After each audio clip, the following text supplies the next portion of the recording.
Welcome, everyone. Thank you very much for joining us.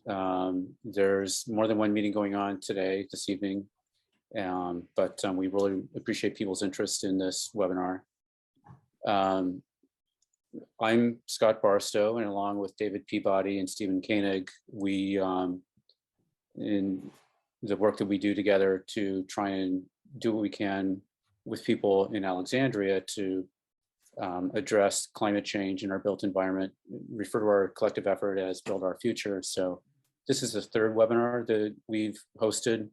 And to me, it's not going to be the last, but we're very excited to have the speakers that you see there on the title slide joining us today. So I'm just going to say a couple of things briefly to set the context. If I do this correctly. So as most of you probably know, Alexandria has convened an energy and climate change task force, and some of you actually are probably on that, to try and look at Alexandria, Virginia's greenhouse gas emissions, how to reduce those, how to prepare for the effects of climate change. And there's 2 or 3 slides from several good presentations that the city staff has pulled together as part of that effort. And this is one of them. And it's research that was highlighted for people by an Alexandria resident who works for the US EPA, and is about the fact that doing what needs to get done on climate change is something that's going to require action at the federal level, at the state level, and at the local level.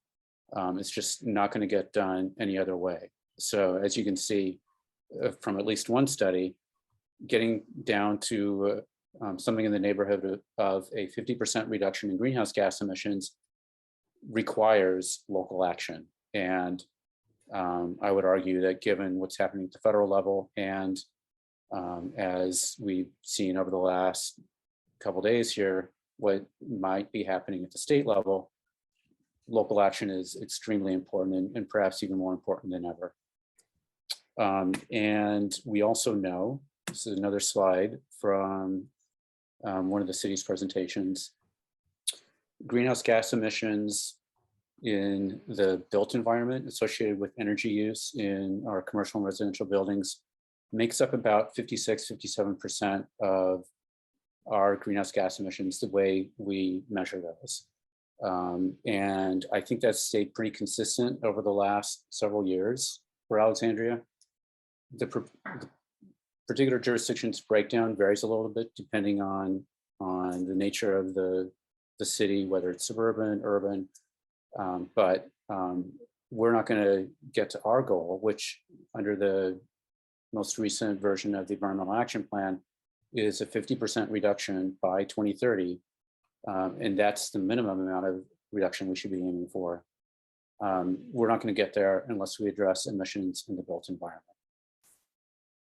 One of the other slides, several of you have probably seen before, as well as in the course of the city's meetings within Energy and Climate Task Force, show how important that is. So the big orange slice in getting the graph down to that 50% target can be thought of as what we hope will be accomplished under the Virginia Clean Economy Act, assuming that stays on the books and doesn't get derailed or stalled or something. The slices underneath that are associated with energy use in residential and commercial buildings. So those are important slices of the pie. They can be a tough nut to crack. What we do with new buildings is certainly part of the equation, but what we do with existing buildings in electrifying them and in improving their energy efficiency and their energy performance is critically important. We're not going to get the job done on climate change unless we pull that off. And the numbers from this initial modeling that Alexandria has been facilitating or carrying out track what DC has found in their clean energy plan. And my recollection from one of the last things I looked at was that DC projects that emissions reductions associated with electrification and energy efficiency in existing buildings is about twice as big an impact on meeting their greenhouse gas emissions reduction targets as what they do in new buildings. So we're very happy to have our panelists here today, Luis Aguirre-Torres. And Luis, my apologies if I'm butchering your name. I should have clarified that beforehand. Luis is the Director of Sustainability for the City of Ithaca. And we're very excited to hear from Luis because Ithaca has set a target of decarbonizing its buildings by 2030. And that is obviously an aggressive target, but that's the kind of aggressive action that we need to get the job done on climate change. And he's been leading Ithaca's Green New Deal work in coming up with that plan and figuring out how to do it. And joining him or speaking for, after Luis is Tommy Freeman, who works for Alturus, which is a private sector organization, or I should say company, which develops and finances sustainable infrastructure projects for clients and is working with Ithaca on the initiative and developing the financial wizardry to make it all work. So Luis, you should be okay as a panelist. I just saw a text message from you.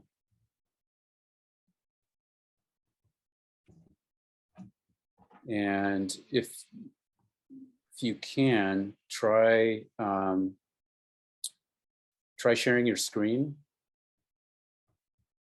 And if that doesn't work, then Tommy, I'll turn things over to you, and Luis, I'll share a link with you separately to try and make that happen. And if you can't do that, Luis, feel free, I mean, just type something in chat.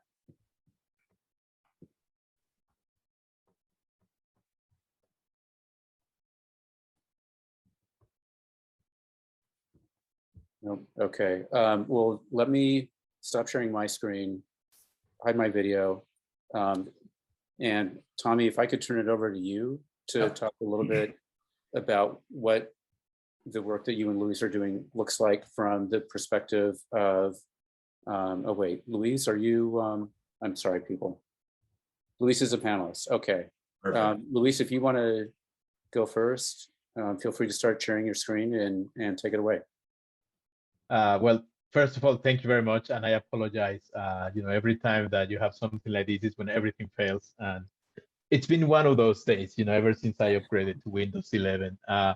So, Scott, thank you very much. I really appreciate this invitation. To be able to participate and tell you a little bit about the stuff that we're trying to achieve in the city of Ithaca with the help of Alturus and other implementation partners. I will share my screen. Hopefully things will go the way they should be, although can't guarantee anything anymore.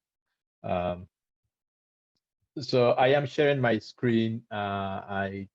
Anybody let me know whether you can see it properly? That looks great. Okay, great. Well, once again, I am the Director of Sustainability for the City of Ithaca, and my job is mostly to drive the implementation of the Ithaca Green New Deal. The Ithaca Green New Deal is the City of Ithaca's strategy to achieve carbon neutrality by 2030.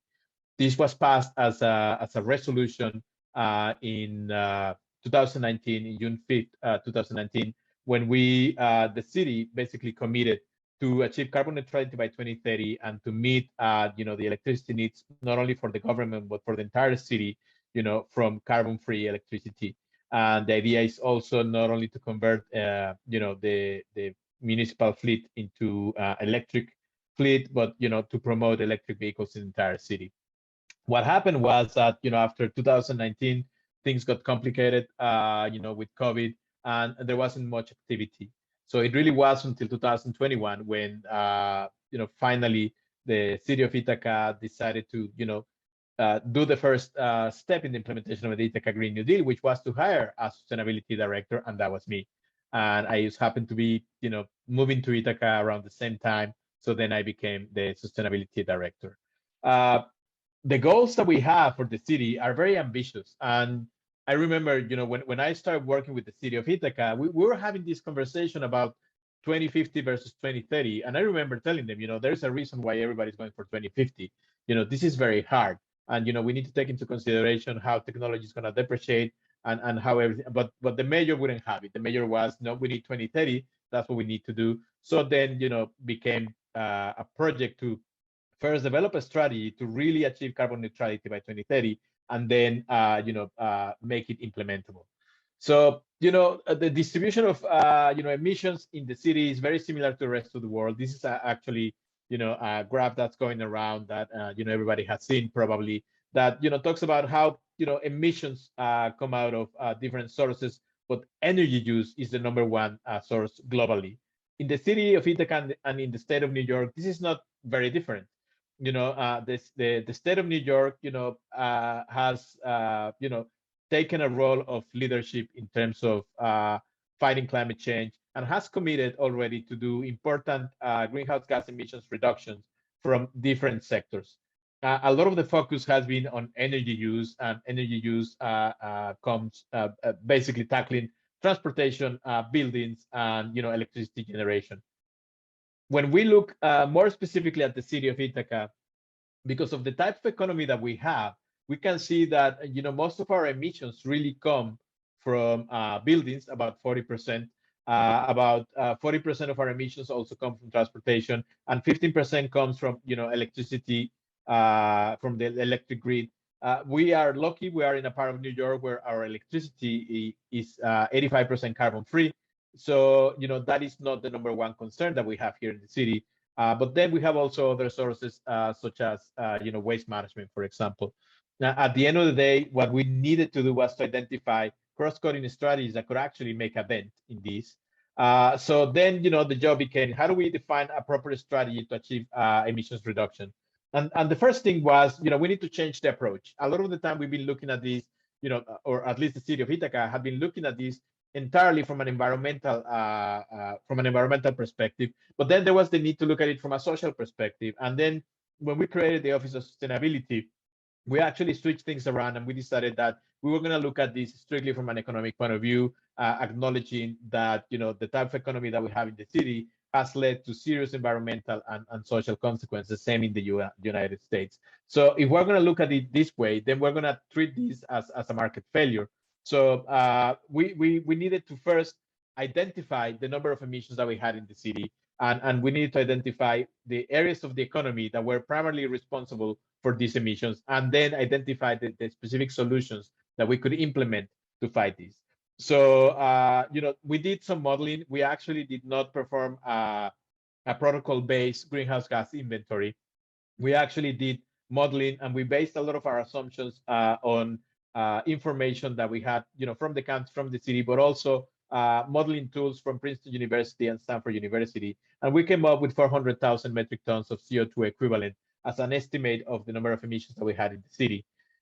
We also, through the same modeling, we realized that, by implementing energy efficiency measures, we could reduce 30% of those emissions. And once again, because we're looking at this as an economic problem, we are looking at every aspect of the economy. So when we apply and we model energy efficiency measures in the different aspects, in different sectors, across the entire economy, we realized that we could, remove 30% of the emissions. Similarly, when we started looking at the energy stock in the city and in every sector of the economy, we realized that if we were to electrify everything that could be electrified, which according to our own modeling is about 70 to 80% of the energy stock, then we would achieve, a 30% reduction in emissions. Then if we were to, turn our electric grid into a carbon-free, 24/7 carbon-free electricity, then we would be able to remove 20% more of the emissions. And then the rest, would have to be done by developing low carbon fuels and, carbon sequestration and carbon capture technologies. So when we started looking at this, then it was about, okay, now we know, we're looking at this from an economic point of view. we are looking at this, in terms of the emissions that our economy is producing. We have identified cross-cutting strategies. Now we need to put it into a strategy that could be implemented in the next 10 years. So we created, a strategy that is represented in this infographic that basically, if we start looking at this from the top, we would see that, first of all, if we're treating this as a market failure, we're talking about developing the right economic incentives or economic instruments, institutional commitments, and regulatory instruments that would allow us to target the market failure. And this is important because we are implementing them in that order. We are developing, for example, when we're talking about electrification, the economic incentive is to create a financial program that would allow people to participate, achieving full financial inclusion. But then there is a need for, loan loss reserves or loan guarantees to be implemented, and that's the institutional commitment that we're talking about. And then we are releasing a building performance standard at the end of 2022, which is the regulatory instrument that comes to complement the entire strategy. So everything that we're trying to do goes to mitigation, adaptation, and resiliency, because we are, we agree that we need to mitigate greenhouse gases, but we need to accept that, climate change is here. So adaptation and resilience are also an important piece. So all our strategy actually is focusing on those things. And then I'm going to skip the middle. I'm going to take you to the bottom of this, where we have, climate justice, innovation, financing, public engagement, and economic development as the key pillars of our strategy. And what that means is that whenever we're implementing economic, institutional, or regulatory instruments to achieve mitigation of greenhouse gases, we need to look at this from through a lens of climate justice. We need to think about innovation as long as it leads to economic development. We need to look at financing from the point of view of financial inclusion, and we need to do this with the community. Therefore, public engagement was absolutely necessary. And then we came up with these 5 elements of the strategy. One of them is data. We need to constantly, develop a baseline and then constantly measure progress in terms of everything that we're doing. And we needed to have a better inventory for, all the energy assets and everything that we have in the city. Then we needed to look at this also from an energy efficiency point of view. We need to, see which areas of the economy could be made more efficient. And then we started looking at, for example, waste and developing circular economic strategies. Then in terms of decarbonization, we looked at, okay, the best way of removing carbon emissions from the electric grid is to further deploy renewable energy. But we need to do this in a decentralized fashion, and we need to have better smart controls for our distributed energy resources. And therefore, we need to eventually implement a model of digital energy. We started looking at electrification for buildings and transportation, and then eventually carbon capture. So this is meant to, summarize, everything that we're trying to do between now and 2030 in the city of Ithaca. The total cost we estimate for the Ithaca Green New Deal is about $2 billion, which doesn't mean that the government or the community is going to have to pay $2 billion. It's just the cost of this transformation and taking it from what it is today to a truly carbon-free economy, including, the necessary changes to existing supporting infrastructure in the city, is going to cost us around $2 billion. At the same time, we're estimating that for our community, which is small, we can create about 1,000 jobs just from the Ithaca Green New Deal. This, I don't plan to go over this, but it's just to show you how we actually divided the work. What we see, this is, the infographic that we use to illustrate the Ithaca Green New Deal comprehensive plan and how we plan to implement in the next several years. But what you see on the top are those what we call foundational programs, programs that are required, such as Justice 50. We need to figure out a way of incorporating climate justice in everything we do. And the city has decided to redirect 50% of the benefits of everything we do with the Ithaca Green New Deal to climate justice communities. Also, another foundational program is, for example, green workforce development. There is an element of workforce development that we need to create, and it has to be different from what we had before. But we also need to look at risk differently, and we need to implement a model of shared governance. And that means, without this foundation, it would be impossible to implement the infrastructure transformation programs, which are the ones that we have at the bottom. I'm not going to go over them right now, but I'm going to go into, our green building policy, which is the one that led to the electrification program that we have in the city. So we have done a number of things in the past year, but most important, I think, was first the energy code supplement that basically demands carbon neutral new construction and renovations starting in 2026. And what that means is that we're effectively banning new natural gas hookups in new buildings starting 2026. And from 2022, we're going to start phasing out the natural gas requirements for these constructions. Then in November, we got approval for the energy efficiency retrofitting and thermal load electrification, which basically meant the city council was authorizing the implementation of a program that will phase out fossil fuels from all existing buildings in the city by doing energy efficiency retrofitting and the electrification of thermal loads. That is, every time we use energy to produce heat or for air conditioning or for cooking or for drying clothes or for heating water. Then our expectation is that this year in 2022, we're going to have a benchmark law, which is similar to Local Law 97 in New York, that will help us create a baseline for carbon emissions in commercial buildings bigger than 15,000 square feet. And then we're going to have, at the end of the year, our building performance standard, which will mandate a reduction in greenhouse gases from energy use inside existing buildings. Hoping that by 2028, we will have most residential buildings free of fossil fuels. So when we're talking about carbon neutral buildings, we're obviously talking about design, construction, and operations of these buildings. We do this through, regulation, that is, energy codes and ordinances, but we are also doing this through building performance standards. So when we looked at this, we started looking, okay, what we need to do is, first of all, make sure that, we have a high performance envelope, but also we have high performance windows, and we are making sure there are no cracks in the basement or on the roof. We're also looking at, how we are heating water or heating space. So we need to look at potentially replacing thermal loads with heat pumps. But, we also work with NREL, and we understood the economic benefits of co-deploying solar and EV charging infrastructure, and also the economies of scale that could be achieved that would also make economic sense for the deployment of on-site storage technologies. So once we had that, then, we started looking at, I'm going to skip that. We started looking at the numbers and how we needed to implement these.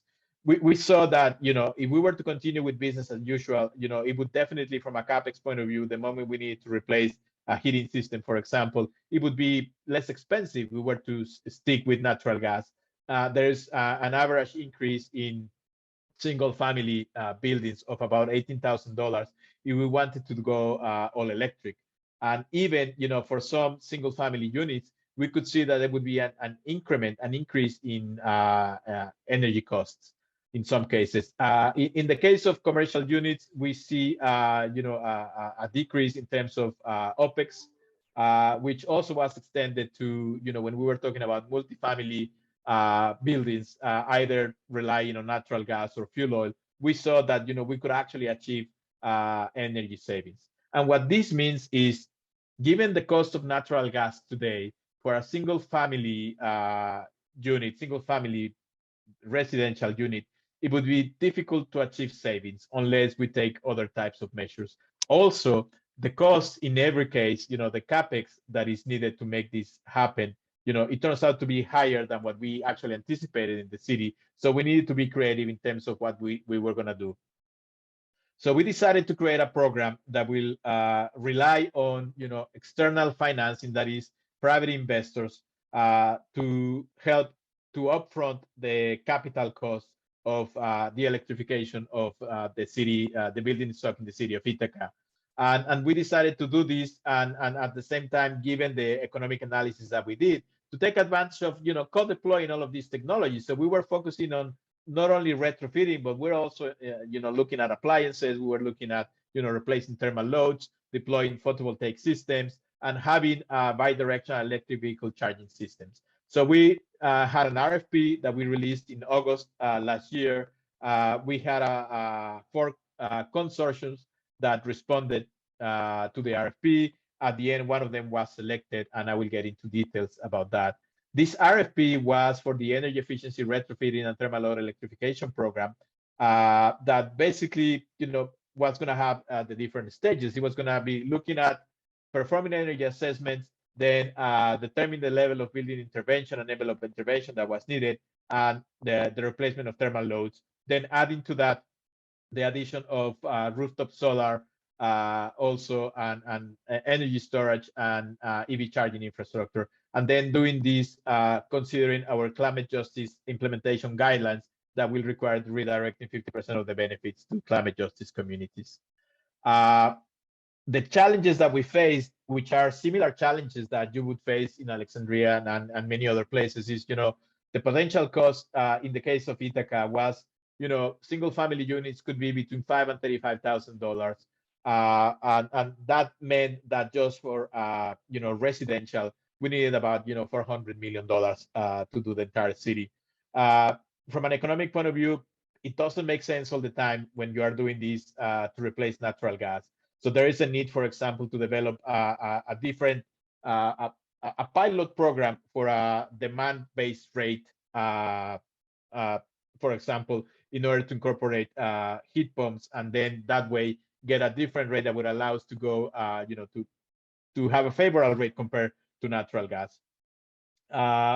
At the same time, we need to look at infrastructure, because if we're going to electrify the entire city, we need to see whether the distribution grid and the transmission infrastructure was sufficient for what we needed to do, and we needed to look at workforce development.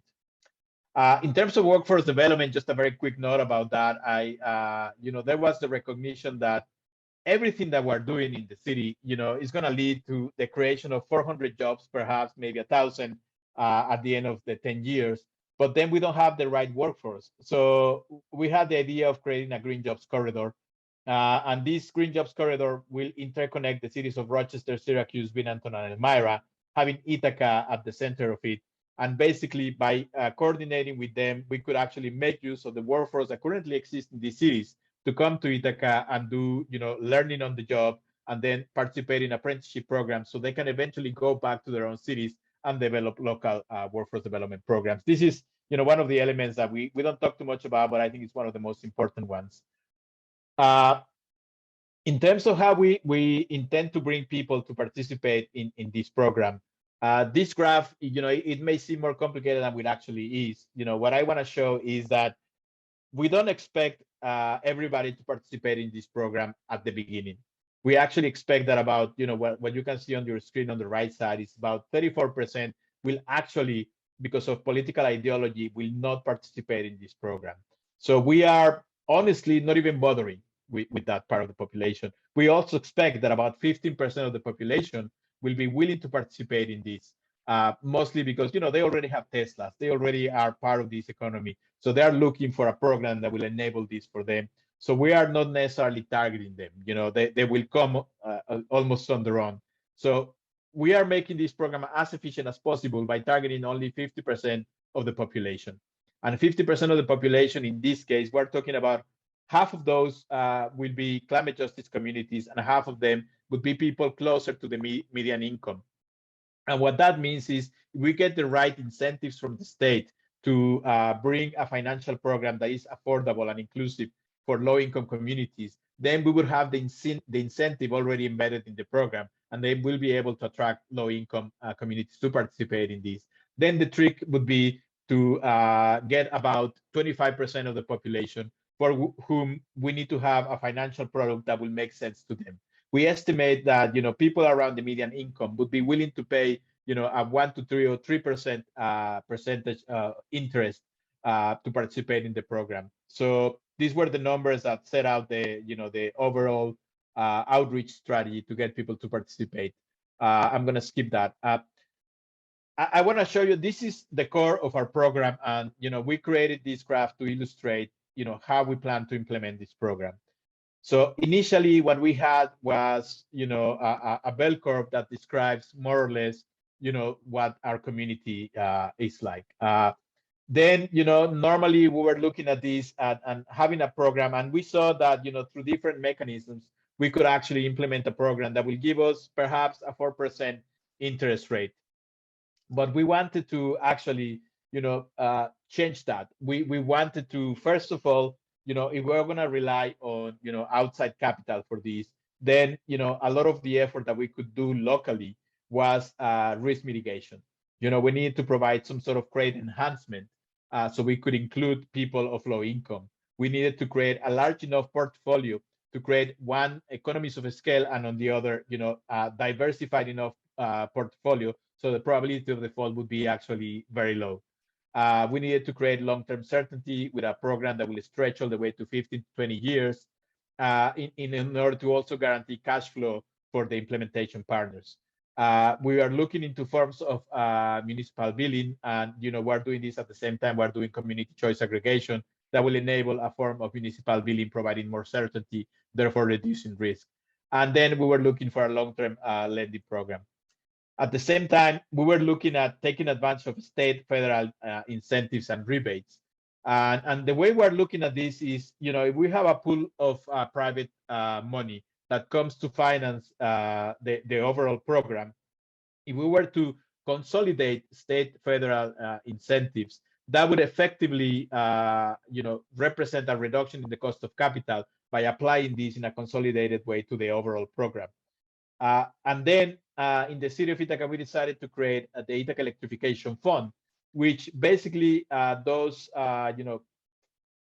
crowdfunding from wealthy individuals in the community. And then we have 3 philanthropic organizations to do matching on the funds that we raise, and then do a 10% government matching on top of that, which basically would allow us to raise enough money to pay for the potential interest generated in the program for a part of the population that is anybody left of the median income. And that is the way that we managed to bring at the end for the end user, end customer, interest rates that could be as low as 0% in some cases. We are doing this, in collaboration with a very large number of partners, but we are specifically working with Alturus, which is our main investor in the entire program, and we're doing it also with Block Power, that comes in as a program manager, comes in as the organization that is going to be in charge of managing relationships with local companies who are going to be in charge of implementing this program, but also with workforce development organization. And we're working also with energetic insurance that is going to come in to provide a second layer of insurance to protect the program, the city, and the partners from catastrophic situations such as, another variant of COVID, for example. And then we're working with local organizations, particularly Historic Ithaca, because, a very large percentage of our buildings are historical properties that, have to follow specific guidelines for retrofitting and electrification. And then we're taking advantage of relationships with the state and the federal government and some other organizations that have workforce development programs or data that will help us do this program in a more efficient way. I'm going to stop here because I want to give some time for Tommy to tell you a little bit more about the role of Alturus in this program. But I'll be very happy to to answer questions at this point. Actually, why don't we go directly to you, Tommy, and then open up for Q&A, since there might be some questions that people would ask that Tommy might be prepared to address in his comments. Yeah, you bet. And Luis, thank you so much for that presentation. That was excellent overview of the overall program and the work you guys have done so far to really get this program off the ground. And that's, as you guys can see, there was a lot of effort that went in on the Ithaca, the city side, to go ahead and say, okay, what are we trying to do? What are we trying to accomplish? And how do we get there? And they went out and did a ton of research locally, put together all the data, and then kind of, fill in the gaps with groups like myself and Tatum Engineering and, all the local contractors that are going to be a part of this program. And we're simply here to help enable this at the end of the day and help business owners identify, figure out what their buildings need, get across that upfront cost hurdle that is really stopping a lot of these technologies that are there for the taking, like LED lighting, heat pumps, solar, all the technology is there and available right now. It's most of the time it's the upfront cost that stops these things from moving forward in a quick way. So that's where we're able to help Luis and the city of Ithaca create a programmatic approach that's streamlined. It's easy for the business owners and residential owners to say, hey, we want to participate. We want to go and, be a part of this program. And on that point, it's really a community thought process. Like everybody's kind of buying into this whole, we're decarbonizing Ithaca, and it's a community program, and they want to participate at the end of the day. So we're just enabling them to be able to do so. And just real quickly, I'll just share kind of how we got involved with this program was really through the 2030 districts. At the end of the day, Ithaca is one of those cities. There's 23 cities that have basically created their own little, what they call a 2030 district, which is the goal of, eliminating emissions by 50% by 2030, water emissions or water usage by 50%, transportation emissions.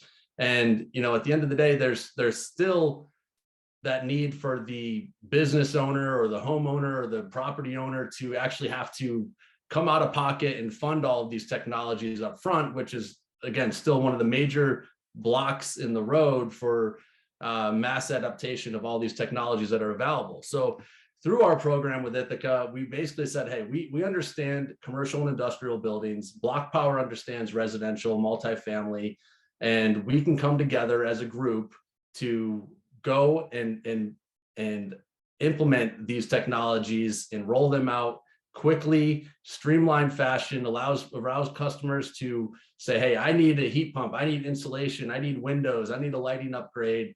We want to be a part of this electrification program. Can you help us do that?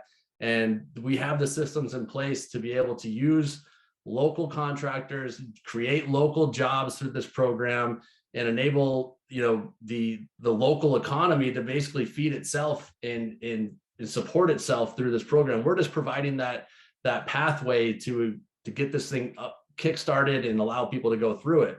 So if you look at it, I mean, there's all different technologies. Like I said, all the technology in the world is available now that can solve the climate process. And there's money that we have access to. Other investors also have access to that. All the money's there. Now it's just a matter of bridging that gap with these programmatic approach, and that's what we're looking to do. First with the city of Ithaca, and then again, rinse and repeat through other cities like Alexandria and your guys' Eco City Alexandria, which I love to learn more about and kind of what the goals are there.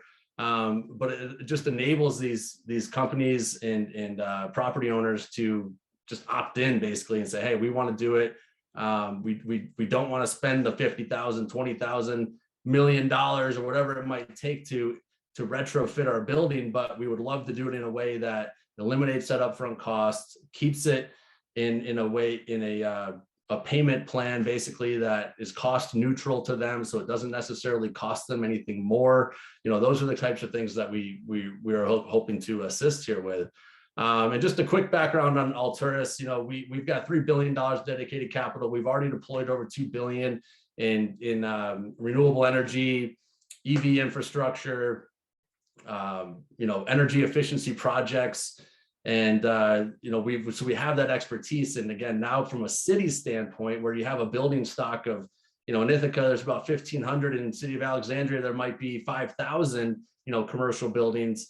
We can take that expertise that we have on delivering on projects and again, put that into a programmatic approach that just pulls everything together, the technology, the funding, all the different stakeholders like Luis laid out there with, on that last slide he showed with all the implementation partners. There's a lot of people that have come together to put this program in place. And it's going to take that kind of effort in really every city that we're going to work with, including, Alexandria. If you guys are going to do a program similar to this, there's, the utilities, the municipality, the building owners, the economic development board, workforce development, all those parties have to come together to, to really work through this entire program. And I apologize, I just realized I wasn't even sharing my screen on that one. So real quick here, this is kind of what we put together for the 2030 districts in terms of a programmatic approach for the 23 cities that have these 2030 districts.org if you guys are interested in looking at it. But these are the cities that have committed over 500 million square foot of buildings in aggregate that said, hey, we want to be a part of this program and we want to and do this. But it takes these early adopters, as Luis mentioned, it takes the efforts from the local municipalities to kind of lead the charge. And we're here to just help support that and enable these business owners to make those really necessary changes in their buildings so that we can actually hit these goals and reducing the carbon footprint of everything. But I'm sure there's a lot more questions to Luis, because that was a heck of a presentation there. So well, I'll give up the mic. Yes, so many questions. Thank you very much, Tommy. So I'm going to use the prerogative that I've got the mic right now to start things off. And Luis, just kind of a framing question for you. Ballpark, what would you say the ratio is between the amount of city money that is being devoted to reducing that risk and making it the financing more attractive to people and doable for people, to the private sector money that's, I'm assuming, doing most of the work to get this stuff done? Well, right now for the first phase, for the first 1,600 buildings that we have, 600 commercial and 1,000 residential buildings, we anticipate that we need about a little bit more than $100 million. And for that, we're creating a $5 million loan loss reserve. And, that money is not necessarily money that is going to be, used just in case it is, it needs to cover first losses.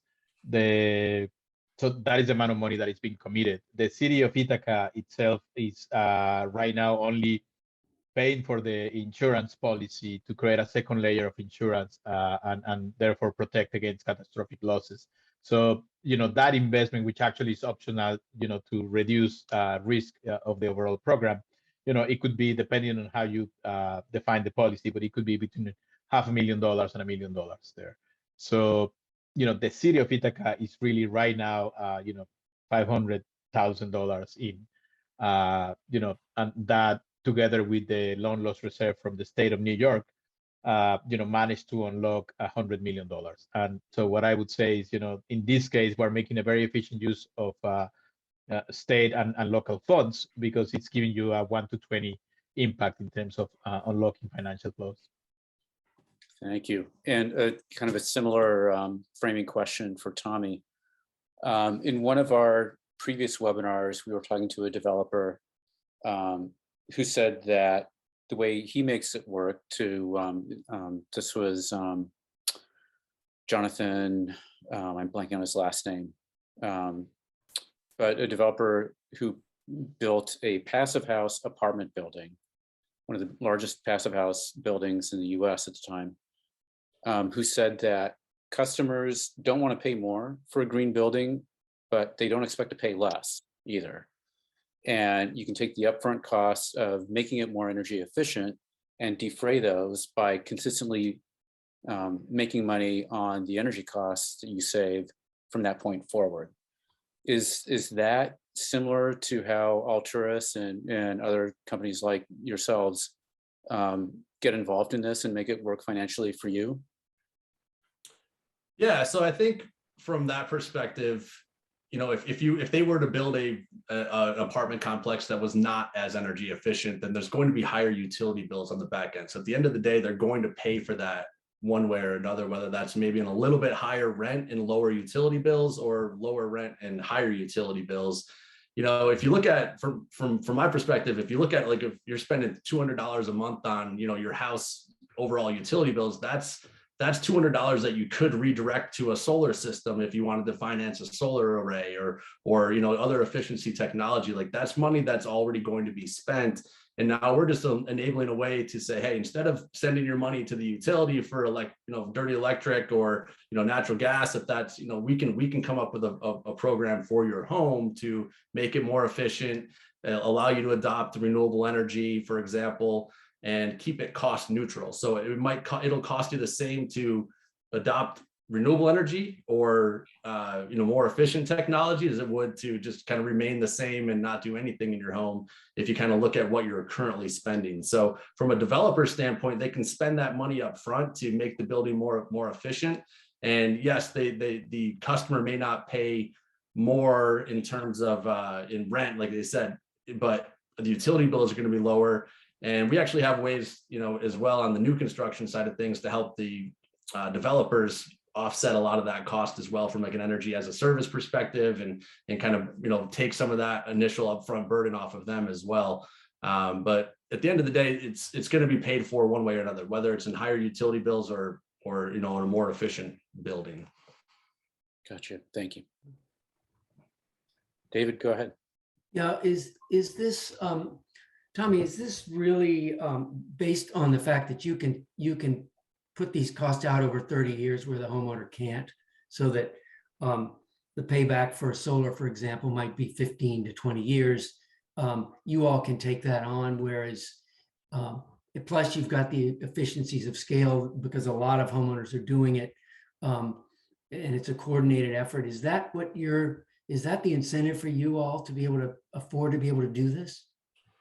Yeah, I think so. I mean, like we can certainly, with our terms, like when we're coming into a program, we can go out beyond like the traditional equipment financing of 36 to 60 month equipment financing that you might see in most other lenders. We can go out to 10, 12, 15, 20, 25 year, PPA type loans. So we're investing long term in these projects, and that's we're long-term investors, right? We're not funding it now and then flipping it on the back end or something else. We literally hold these things for decades on some cases.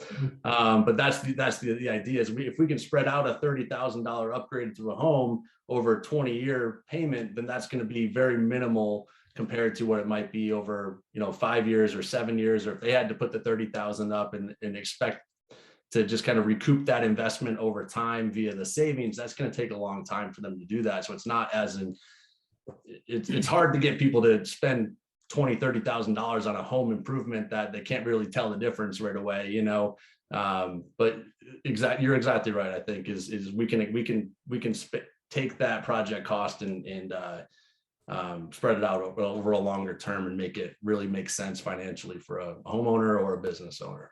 Mm-hmm.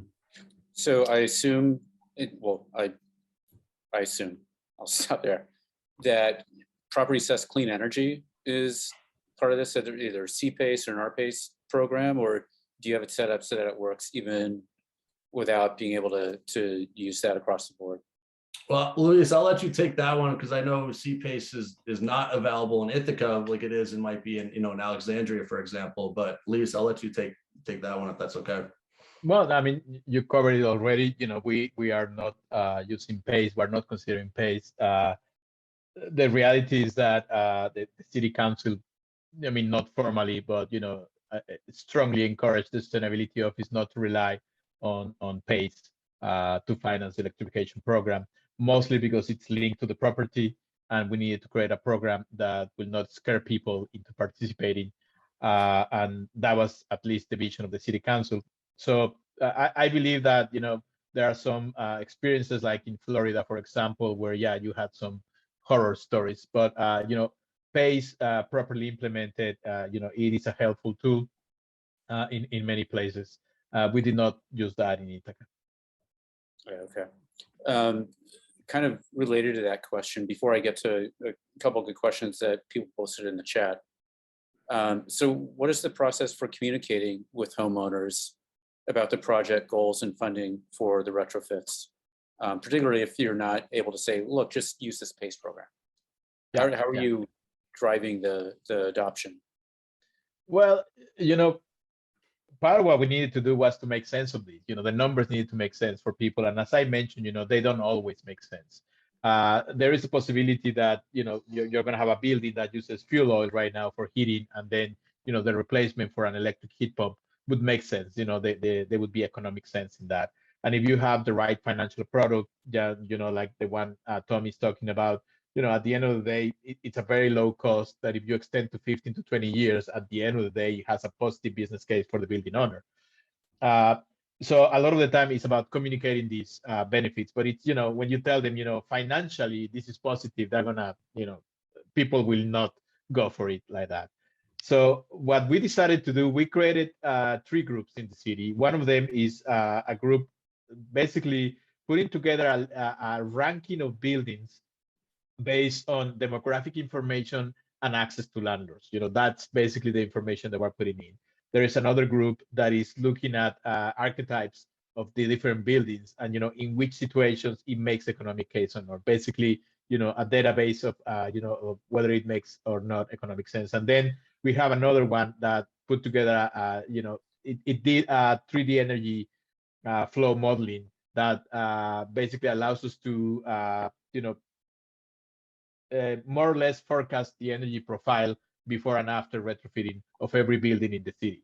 So when you combine those 3 databases, what you get is an index, and that index allows you to, rank buildings based on, where you have access to landlords, where it makes economic sense, where it makes financial sense, whether the energy profile is, the changes in energy profile are positive, what you need, for this to happen.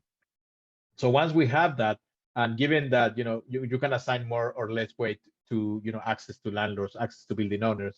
And based on that, we have community champions that are doing the approach on behalf of the program. And what we have is, members of the community talking to other members of the community. It's similar to, a solarized approach in some aspects. But what we have is, for example, we talk to the leaders of the Black community, the brown community, Muslim community. We're talking to a number of nonprofit organizations that already work with members of the community, and they're all becoming, ambassadors of this program. And right now, we are just starting, but we have a number of people who have signed up already for the program. We believe that we're going to reach, and it's going to make it to probably 30% of the building stock, and then we're going to struggle a bit more. But that's where legislation comes in. Okay. Kind of following on from that, I'm going to take one of the questions in the chat and expand upon it a little bit. The initial question was, how do you plan on getting over the hurdle of HVAC contractors automatically replacing gas furnaces with another gas furnace? So, if you haven't talked to the homeowner yet, or the condo board yet, or whatever, and they say, all right, well, our furnace is on the fritz, we need to replace it. How have you engaged the contractor community? And I would expand upon that to also include the developer community as well to participate in this. Yeah, the way we thought about this was, we're gonna raise enough money, to upfront the cost of a number of buildings. That basically guarantees a market for local companies and local contractors. We have a subrecipient or a program manager that is going to be in charge of, helping these local companies to upfront these costs. So basically what we are doing is removing something that, was probably, 50% of the cost. We're reducing the sales cycle, the customer acquisition cost, the administrative cost for all the local companies.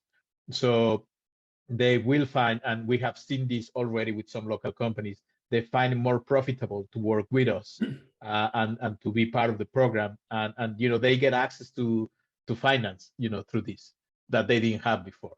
And we are creating the pipeline for them. So basically they're getting work orders. That's all they're getting.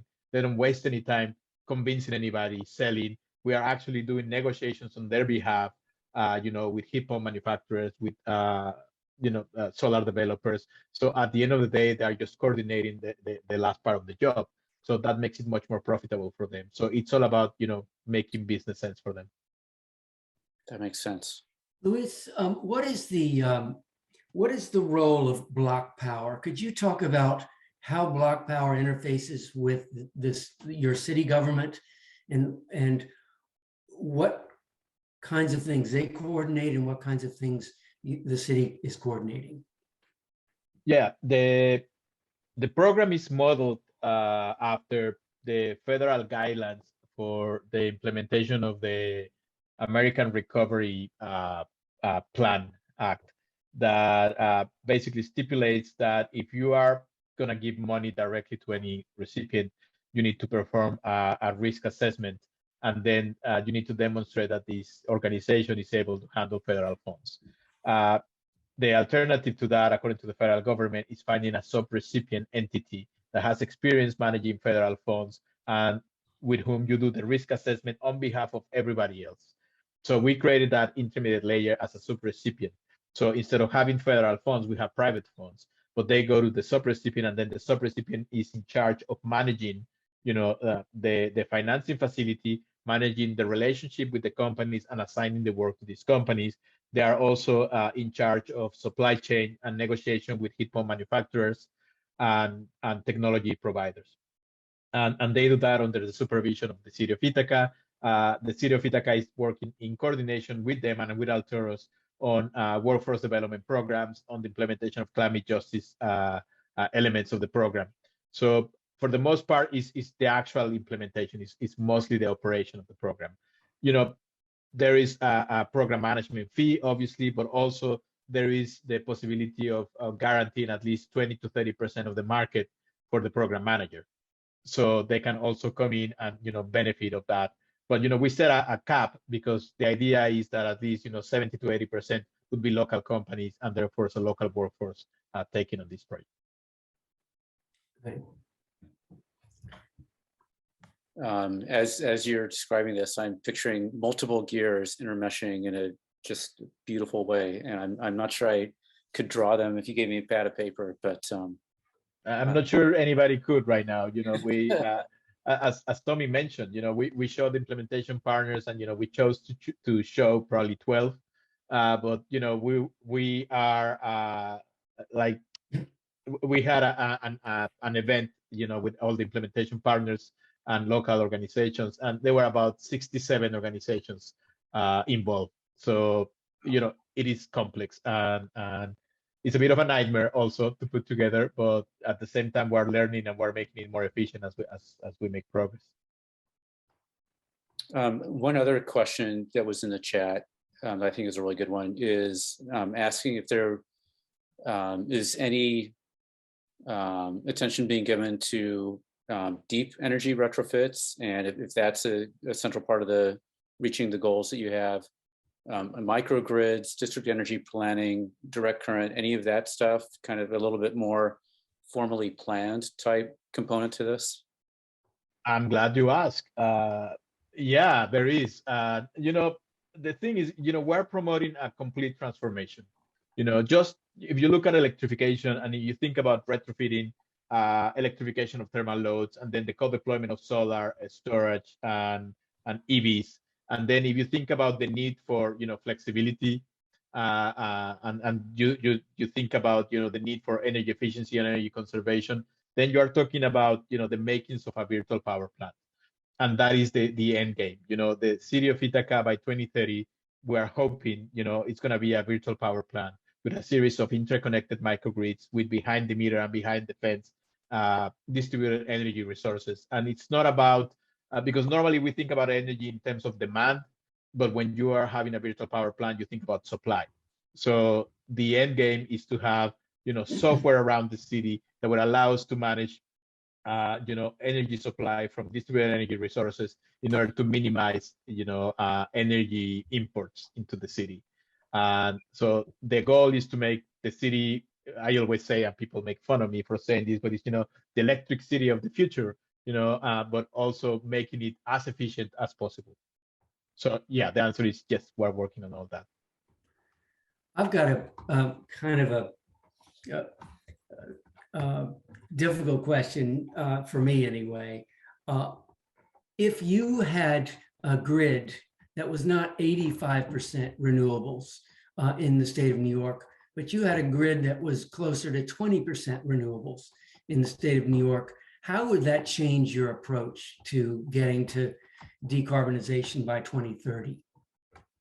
I think a lot of the emphasis would be on, the way you do decarbonization. There's, the 24/7 carbon-free electricity movement, globally. It's basically picking up the pace, and we're part of that. We're working with Google. We're working with a number of organizations to achieve that. And it's all about deploying enough distributed energy resources. It's about energy efficiency, and I don't, this is one of the things, I'm a sustainability director that hates RECs because I believe it's a cop out a lot of the time. I really think that we need to reduce energy imports into the city as much as we can. We need to deploy rooftop and ground mounted solar. We need to rely on, on-site storage and utility scale energy storage. For example, when you're talking about upgrades to the distribution grid, a lot of the time we think about, what we need to do with every substation, etc. But, and the non-wires alternative tends to be considered, like a way of different investment. But the reality is that you can think about it differently. You can go for utility scale energy storage as an actual solution for the city. And if you combine with solar, with wind, and any other alternatives that you may have, then you get much closer to having 24/7 CFE. So you're saying basically distributed energy, distributed locally generated and stored energy is the solution for everyone in the long term.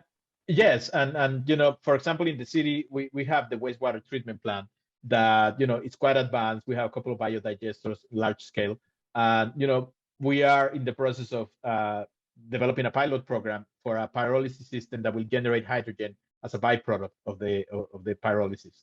And the idea is to test out this to see if at the wastewater treatment plant we could actually create hydrogen and fuel cells as energy backup for the city, or for overnight charging of heavy duty electric vehicles. So you need to look at all the different technologies and the possibilities that are out there. And hydrogen, it gets a bad rap because people rely on natural gas for gray hydrogen or blue hydrogen, but the reality is that there is a possibility of doing green hydrogen or carbon neutral hydrogen, and that is a powerful possibility. Thanks. One other question popped up in the chat, which again I'll expand upon a little bit. Question was about the potential for national security mitigation, and I would just add the whole concept of resilience in addition to security for the grid and everyone's electricity supply. Was that either a core component of the thinking of yourself and the city's leaders or the mayor, or a key selling point for the community and the council members? How was that your thinking? It wasn't at first, but when we started socializing this idea of building a virtual power plant, and requiring the creation of these microgrids, the resiliency became front and center of everything that we're talking about.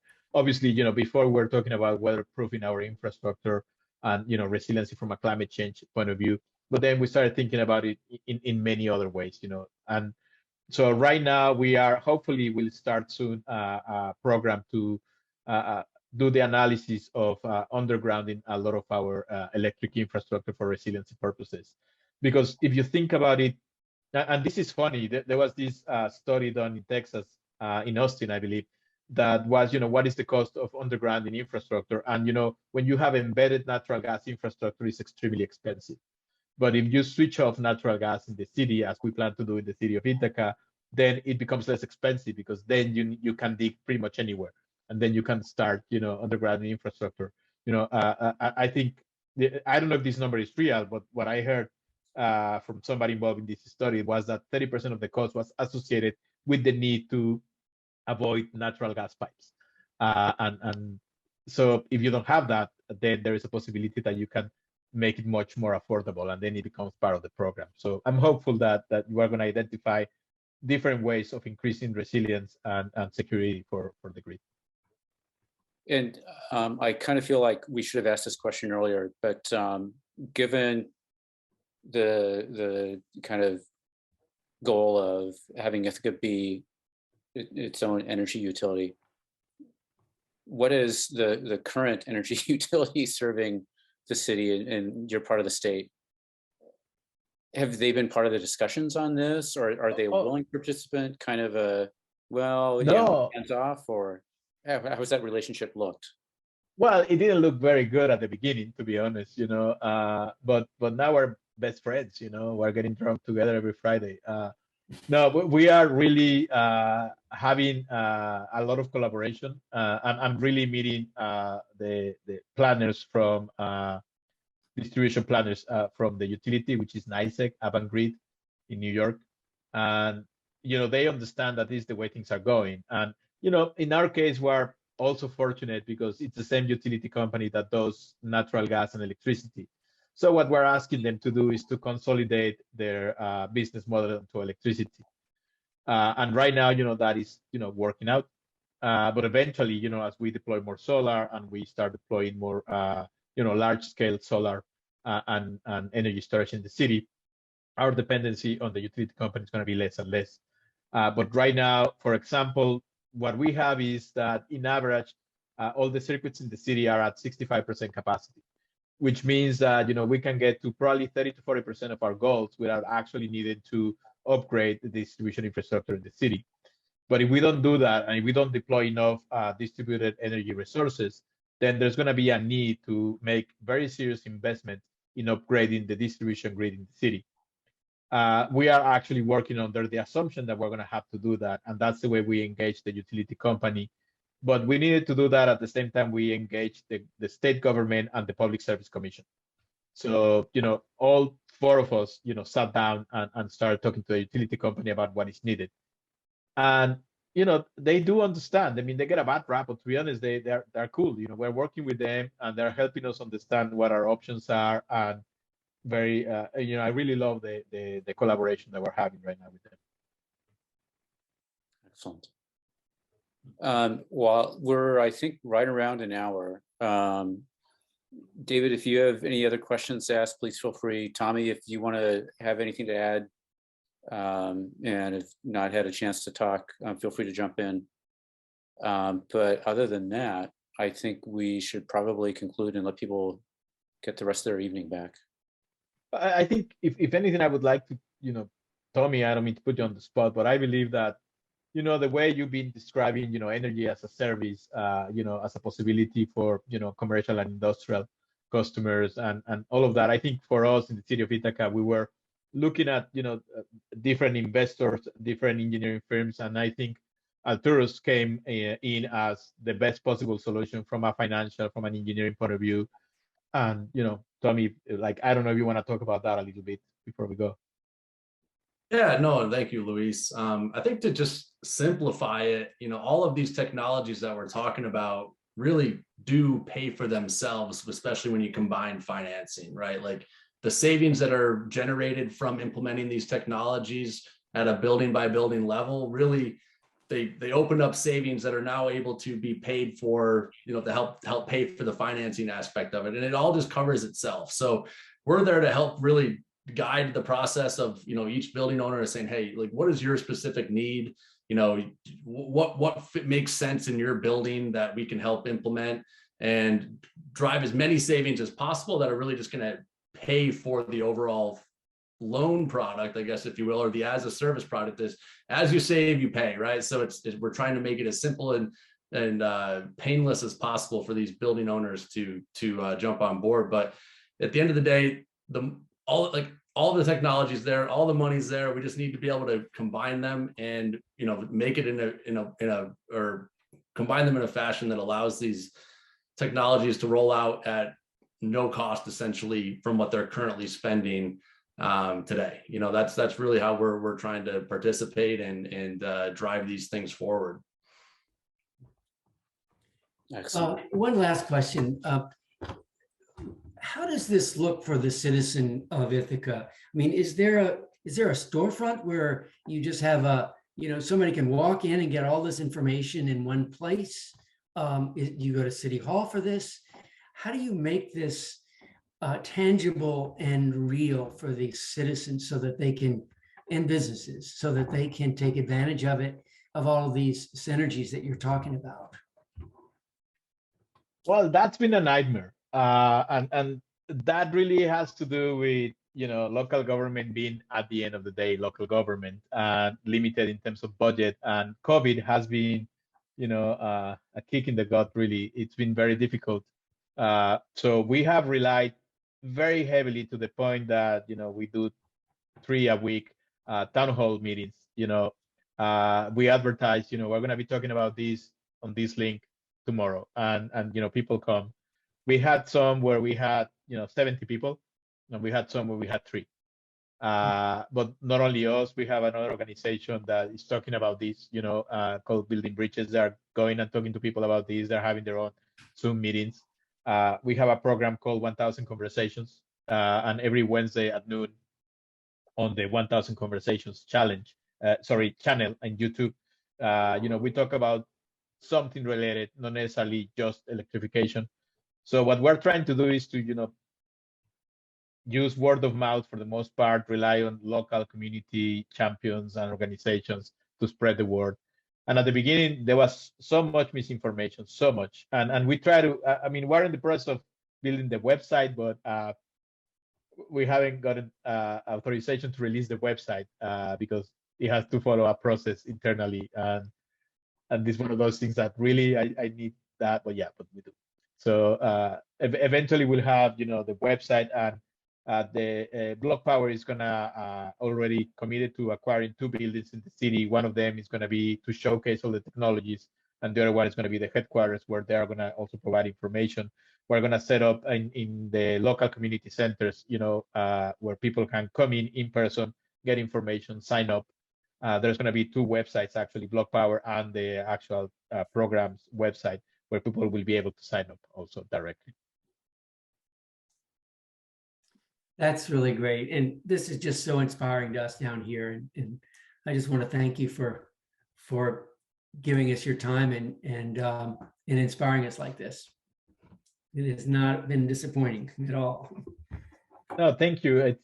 All I want to say before we go is, man, this is hard. It really is hard. It's very difficult. To put this together, it requires so many minds to agree on a single thing.